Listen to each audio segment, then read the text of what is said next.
basically the format for this is we have a short video to show. The video is short; it's about 12 minutes long. Basically, just showing some of the equipment and experiments that we do in the UO lab, and giving you a little bit of an update about what the unit operations lab is and how it fits into the chemical engineering curriculum here at Virginia Tech. And then at the end of the video presentation, we'll basically open it up to any kind of questions you might have about chemical engineering at Virginia Tech or the College of Engineering at Virginia Tech, or about the UO lab and some of the things we do in particular. So with that, I'm just going to go ahead and share my screen for the video. Hi, everyone. My name is Steve Martin. I've been a professor here in the Department of Chemical Engineering at Virginia Tech since 2006, and I've also been the instructor for the Chemical Engineering Unit Operations Laboratory almost every year since 2007. The chemical engineering curriculum builds on a base of math, chemistry, and physics courses that are taken during the first 2 years, and then introduces a number of core chemical engineering courses starting in the second year, including courses like mass and energy balances, thermodynamics, fluid, mass, and heat transfer, and reaction engineering, to name a few. All of this information is then combined in 2 capstone courses that are taken after the junior year, and these are the Chemical Engineering Laboratory and Process and Plant Design, which are more commonly referred to as the Unit Operations, or UO Lab, and Senior Design. The UO Lab here at Virginia Tech is a unique, intensive experience that is taken during the summer between the junior and senior years. It is a 6-week course during which the students work in teams to achieve complex, open-ended objectives using a variety of different pieces of process equipment. This is all done under a tight schedule, and communication, organization, and multitasking is key to success in the lab. In addition to the on-campus laboratory, Virginia Tech chemical engineering students also have the option of taking the lab at one of 2 different international locations: the Technical University of Denmark in Lyngby near Copenhagen, and the Ruhr University of Bochum, located on the Ruhr River between Essen and Dortmund in Germany. In a typical year, approximately 1/3 of our students take part in one of these study abroad options. As the lab is not operational during the academic year, we can't show you video of students working in the lab. Instead, Professor Aaron Goldstein and I have gone into the lab and taken some video of some of the experiments in operation in order to give you a flavor of the kinds of things that the students work on.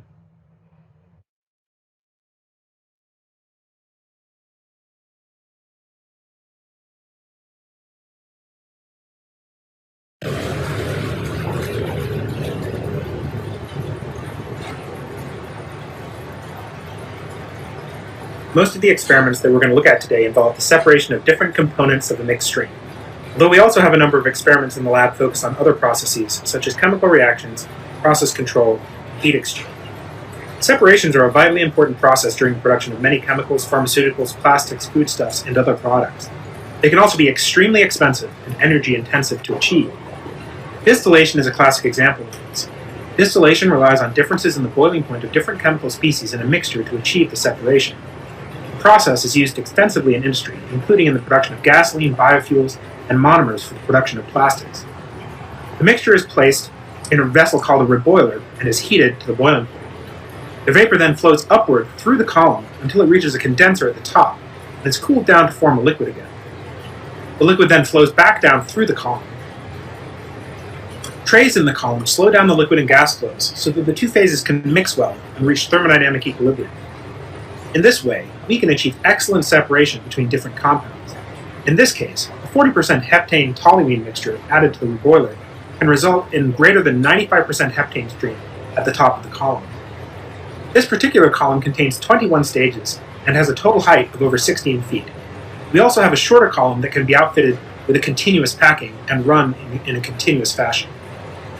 Students are typically tasked with determining how the column operates under a variety of different process conditions, as well as fitting their data to various theoretical and empirical design equations. These kinds of studies are important in order to determine the optimal process conditions for the highest efficiency separation. In this way, they can decrease the energy requirements and potentially the cost of the process.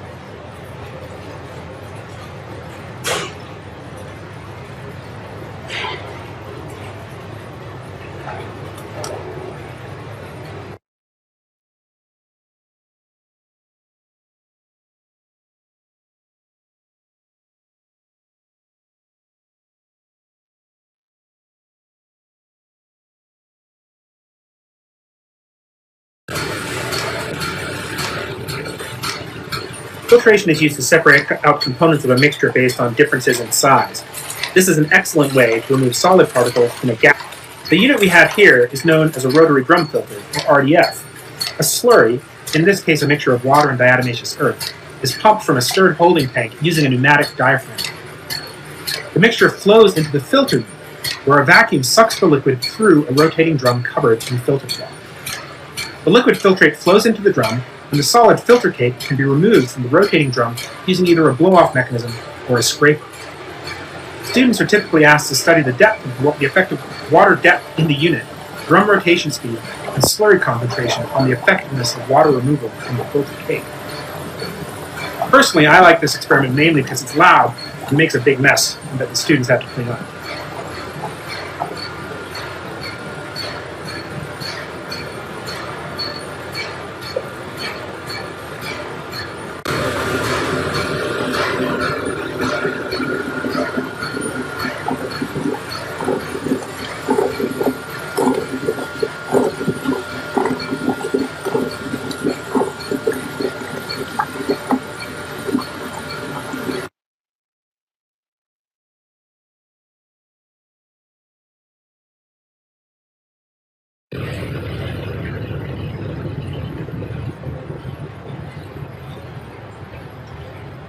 The sieve tray column is similar to the distillation column we saw earlier, but in this case we flow separate gas and liquid streams through the column.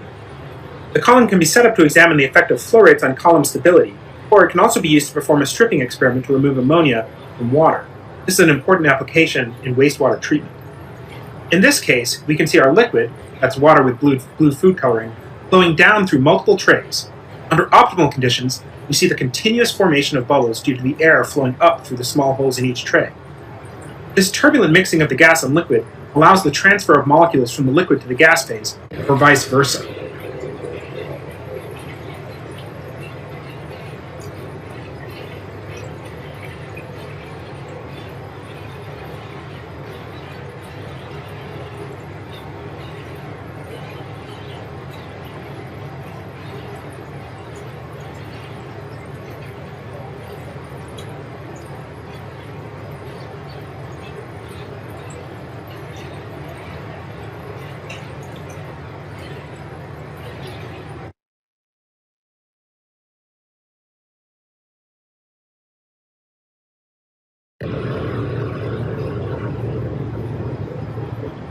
The bubble column is also a mechanism for creating gas-liquid contact, as a gas flows upwards through a column of liquid. These are sometimes used to oxygenate bioreactors in order to increase the growth rate or productivity of a microbial species, as in the production of enzymes or in a fermentation process. In this case, the students are typically tasked with examining the impact of liquid and gas flow rates on column operation, as well as the effect of adding different alcohols to the liquid phase. Alcohols act as surfactants, or surface active agents, that impact the interface between the gas and liquid. This can lead to smaller, more stable bubbles that will improve the transfer of oxygen from the gas to the liquid phase. Generally, what we ask the students to observe is the holdup in the column. The holdup refers to the change in height of the column due to the air that is being pumped through the column.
Mixing is another important process, particularly in reaction engineering, but also in many other industries. In this experiment, we use conductivity probes to study the impact of mixer speed, impeller type, and location and the presence of tank baffles on the mixing time. We have 4 different impellers that can be used, and the rectangular baffles can be moved up and down or removed completely from the mixing. We generally use a concentrated salt solution as a probe, and our computer data acquisition system records the changing conductivity at different depths in the tank in real time during the mixing process. Students can then correlate this with the power consumed by the mixer in order to optimize for low mixing time with a minimum power requirement.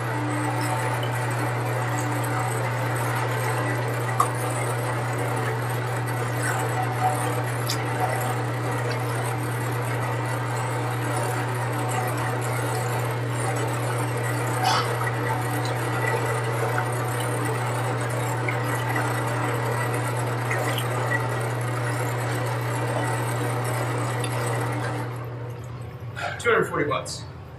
Right?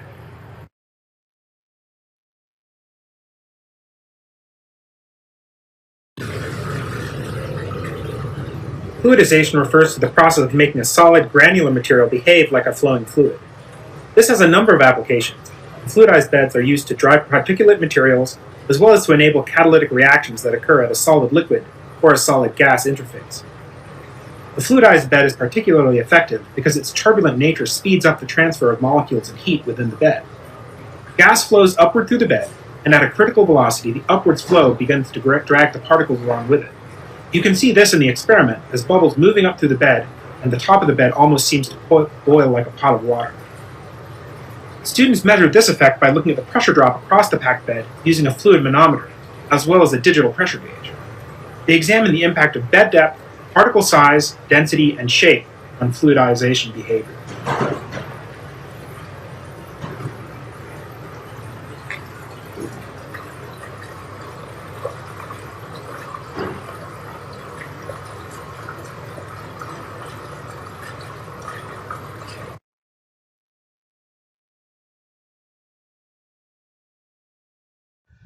There are many other experiments that we have not had the time to show today, including our CO2 capture column, our biodiesel synthesis lab, our fuel cell apparatus, our polymer extruder, and our fermentation experiment.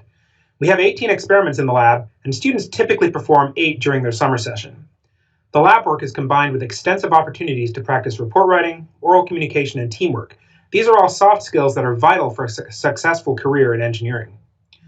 Our alumni, as well as the companies that hire our students, consistently report that our capstone sequence of the UO lab and senior design gives VT chemical engineers key skills that allow them to hit the ground running and be successful from day one of their employment. I hope that you have enjoyed this short virtual tour of the Chemical Engineering Unit Operations Lab at Virginia Tech, and I hope to see you here in the future.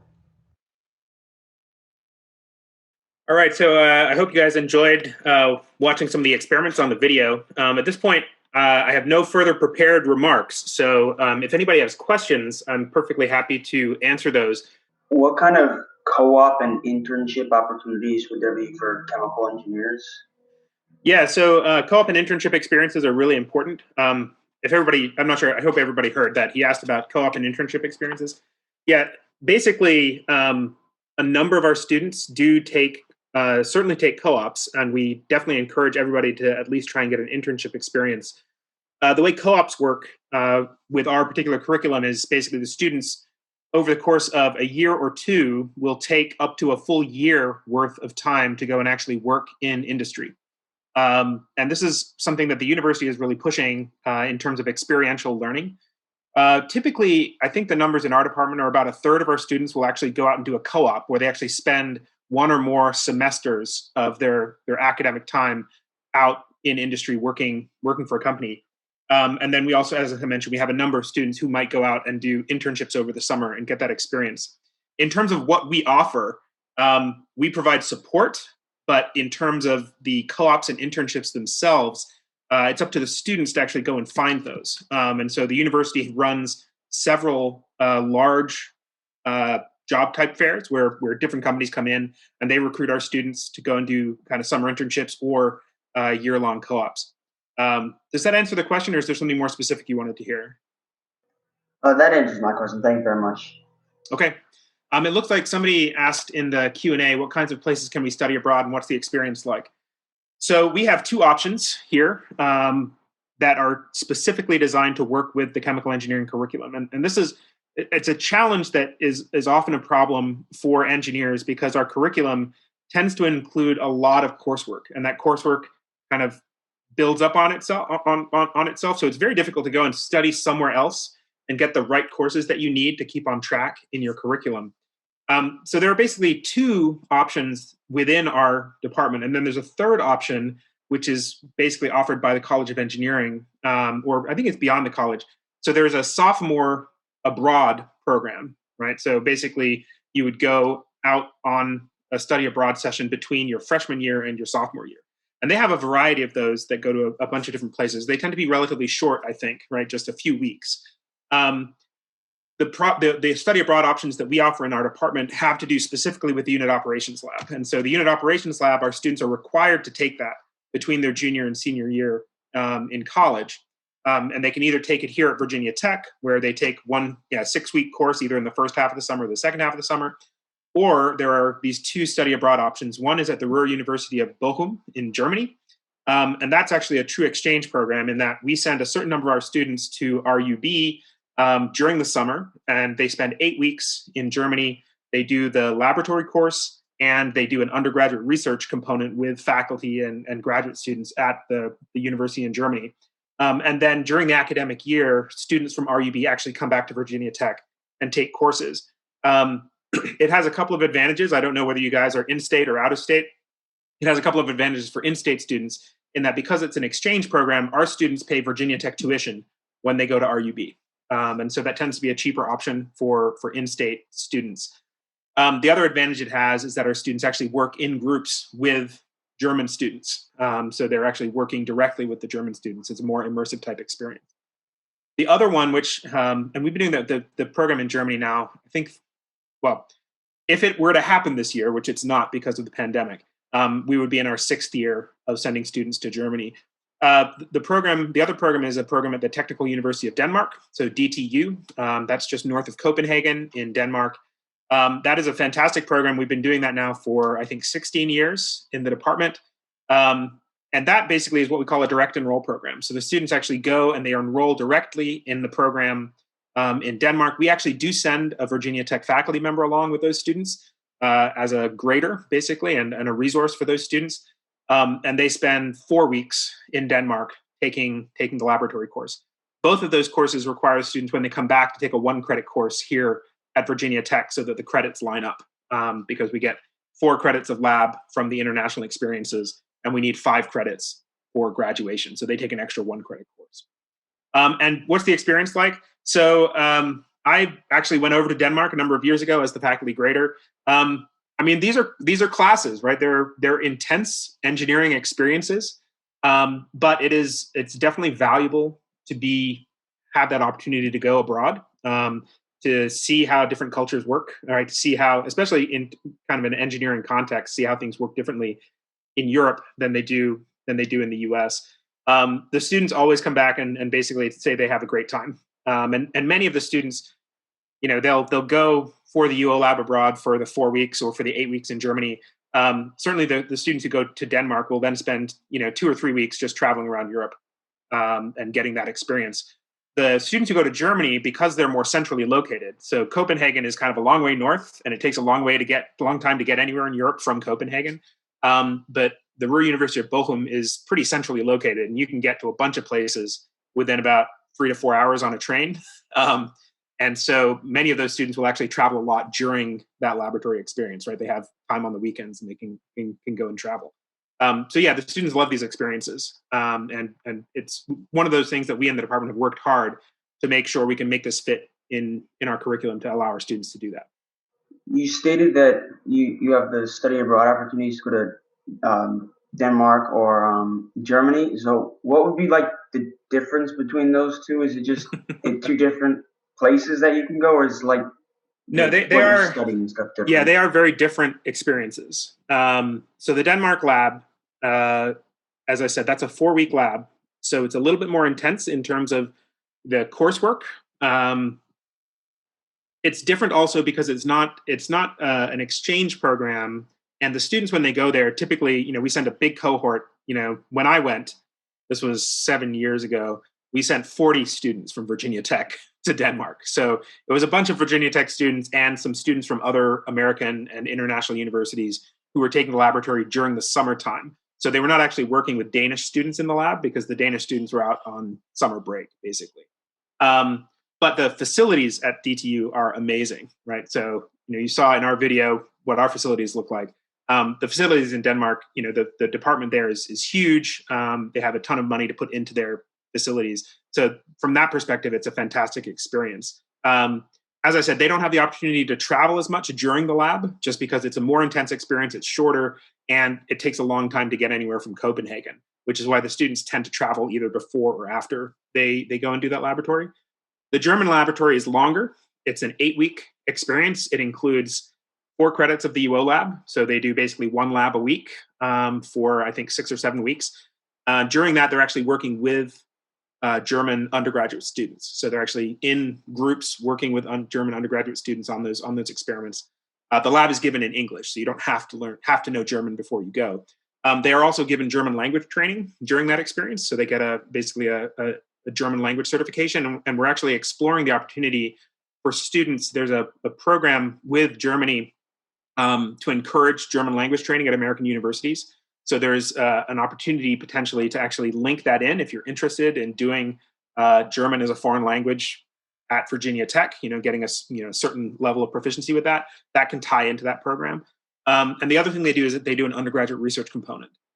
So they're doing an actual independent research project under the direction of German faculty while they're there. So it's a little bit more of a comprehensive program. It's a little bit more immersive, but it is more of the summer, right? It's an 8-week program. It's basically your whole summer.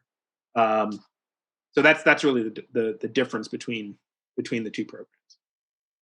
For the major in, like, you're going into majoring in chemical engineering, and I've seen them like for information for other engineerings, you can kind of branch out and minor in other different parts. So, for example, like, could you minor in something like chemical engineering or something like that? Well, so we don't currently offer. Well, we have a couple of different options in the major. They're not very active. Most of our students don't do those, and we don't offer a biochemical engineering major or biochemical engineering minor. Many of our students will go and get a green engineering minor. That's a very popular one. Biomedical engineering also has a minor program, and a number of our students take that. There's a minor in nuclear engineering, which is also a popular option. The other minor that many of our students get is a chemistry minor. And the reason for that is that they can get a chemistry minor by just taking 1 additional class. Again, as chemical engineers, our students take a lot of chemistry. They take everything up, general chemistry, organic chemistry, up through physical chemistry. And so at that point, they just need 1 extra course to take that. And there are other minor programs that I mean, you can do any minor program you want to, as long as you're willing to do the coursework. And so that the challenge with some minors, again, we've had students go and do sort of a business minor. The challenge with that is that there's no overlap between your major coursework and your minor coursework. So you're ending up taking more credits to be able to get that minor. But I always encourage students that a minor is something good to do, especially if there's a particular area they want to get into, right? So if you say, well, I think I want a chemical engineering degree because everybody knows what that is and it's a marketable degree, but I'm more interested in the bio side of things, right? Then yeah, maybe a biomedical engineering minor would be the thing to do, or maybe a biology minor would be the thing to do. We have students who do biochemistry minors. That's another option that they can do. And it's not as easy to get a biochemistry minor as a chemistry minor. You do have to take a few more extra courses, but there is some overlap, right? You're taking some of those kind of base level chemistry courses that count towards that minor as well. So yeah, there are definitely a number of different options that our students take. And the other way to get into those things is to do undergraduate research. So we have 3 or 4 faculty in the department that work, I would say, in the sort of biological sciences area, or biochemical engineering, biomolecular engineering. We have several people do tissue engineering. We have several people doing biomaterials.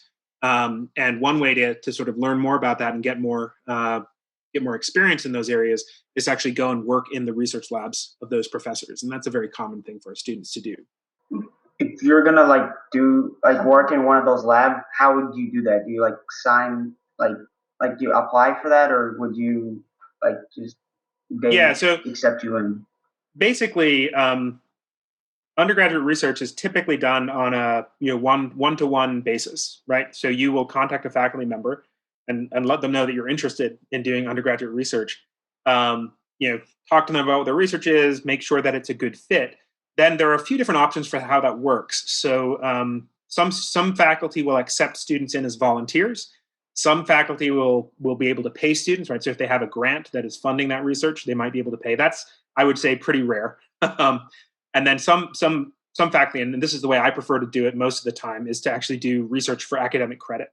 So a student will sign up for, say, 3 credits of research during a semester, which equates to about 10 hours a week in the lab. And basically they'll come in and they'll work in my lab for a grade. And that works out pretty well. In terms of how you get involved, as I said, it's really just about going and contacting those faculty members and saying, hey, I'm really interested in the kind of research that you're doing. Is there a way I can get involved? And most faculty members, certainly in our department, will be open to that. A number of our students do research in other departments as well, right? So we have people who do research in chemistry, research in material science, people who do research in, I know a guy who's doing it in sustainable biomaterials. Another guy was doing it down in the College of Veterinary Medicine because they were a pre-med student and they wanted to get more kind of biological focused research than we had, or than they would necessarily get in our department. So you have lots of different options in terms of doing that. So I have a question here saying that when I was in the materials info session, they compared materials to chemicals, saying something like that materials was making the first of something and chemical was making bigger batches of the same quality. Yeah, that's a really interesting question. So this is basically what I say about chemistry and chemical engineering most of the time, right? I would argue that chemists are the ones that normally make, the molecules. I would argue that materials, in a lot of ways, the material science folks have much more to do with properties and processing and maybe fabrication of things, right? So if I'm talking about, what a chemical engineer would do, we can think about, let's say making plastics, right? So you want to make a polymer material. So the chemist is going to be in the lab. They're going to figure out the chemistry and figure out how they're going to make this polymer chain. And they'll make that at a very small scale. So they'll make, say, 5 grams of that. And then they'll say, well, this is a really interesting material. Now we need more of it. How do we make more of it? Then they'll bring the chemical engineers in. The chemical engineers will say, okay, I need to scale this up to, instead of making 5 grams, I need to make 10,000 kilograms a day of this material, right? So much larger scale. Physics becomes much more of a problem. This is the other thing I tell people. Chemical engineering is not necessarily all about chemistry. We expect you to know chemistry, but in terms of the coursework, it's really about physics of things, whether that's thermodynamics or fluid dynamics or heat transfer, right? That's physics. And all of those things are very important, right? So how do you get material from one place to another? How do you make sure that your reactor is well mixed so that you're going to get a consistent product? How do you deal with heat transfer? How do you deal with process control, right? So the whole aspect of controlling a big complex process. And that's where the chemical engineering comes in. So I'm a materials guy. So my degrees are all in chemical engineering, but I got a materials science minor as an undergraduate. I got my PhD in a department that is a combined chemical engineering and materials science department. And my research that I do is I would say materials focused with chemical engineering applications. Right? So I make membranes and do desalination, but in terms of making the membranes, I'm interested in the material properties. So I think those two majors are very closely related. But it's hard to kind of tell someone how things are going to work one way or another. I've never heard that. I've never heard that particular comparison about material science, because my understanding of material science was they were not as much interested in making the molecules themselves. They were much more interested in the process and the fabrication of the materials and the properties of those materials later on. But I think everybody has a different perspective. Could you briefly describe the coursework and course structure of chemical engineering?